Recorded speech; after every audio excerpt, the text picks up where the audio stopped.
കാട്ടാക്കട വീരണക്കാവ് 8 പേരെ ആക്രമിച്ച തെരുവു നായയെ നാട്ടുകാർ തല്ലിക്കൊന്നു. നായ ഇന്നും 4 പേരെ കടിച്ചിരുന്നു. നായക്ക് പേവിഷബാധയുള്ളതായി സംശയിക്കുന്നു. RB സനൂപാണ് വിവരങ്ങൾ നൽകാൻ. സനൂപ്, ഈ നായ കുറച്ച് ദിവസങ്ങളിലായി നാട്ടുകാർ ആക്രമിച്ചുകൊണ്ടിരിക്കുകയായിരുന്നു.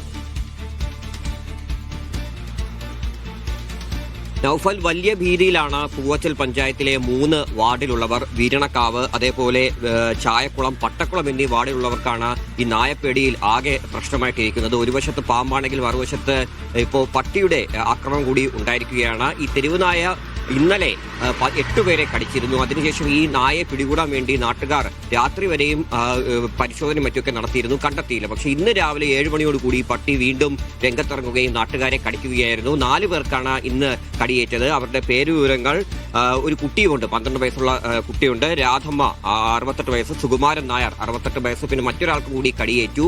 ഈ കടിയേറ്റവരെ മെഡിക്കൽ കോളേജിലേക്കും അതുപോലെ തിരുവനന്തപുരം ജനറൽ ആശുപത്രിയിലേക്കും മാറ്റിയിട്ടുണ്ട്. തുടർന്ന് നാട്ടുകാർ മുഴുവൻ പരിശോധന നടത്തിയ ശേഷമാണ് ഈ തെരുവ് നായയെ അടിച്ച് കൊന്നത്. ഈ നായ മറ്റ് തെരുവ് നായകളെയും കടിച്ചിട്ടുണ്ട്, അതേപോലെ വളർത്തു നായകളെയും കടിച്ചിട്ടുണ്ട്, 10 കോഴികളെയും കടിച്ച് കൊന്നിട്ടുണ്ട്. അപ്പൊ അതുകൊണ്ട് തന്നെ ഈ അവിടെയുള്ള തെരുവ് നായകളെ മുഴുവൻ സ്ഥലത്ത് നിന്ന് മാറ്റണം എന്നുള്ള ഒരു ആവശ്യമാണ് നിലവിൽ നാട്ടുകാർ മുന്നോട്ട് വയ്ക്കുന്നത്. കാരണം വലിയ ഭീതിയിലാണ് തങ്ങൾ കഴിയുക എന്നുള്ള കാര്യമാണ് നാട്ടുകാർ പറയുന്നത്. കാരണം ഈ സർക്കാർ വൃത്തങ്ങളുമായിട്ടൊക്കെ ബന്ധപ്പെട്ടപ്പോൾ അവർ കൈമലർത്തുന്ന ഒരു സ്ഥിതിയാണ് നിലവിലുള്ളത്.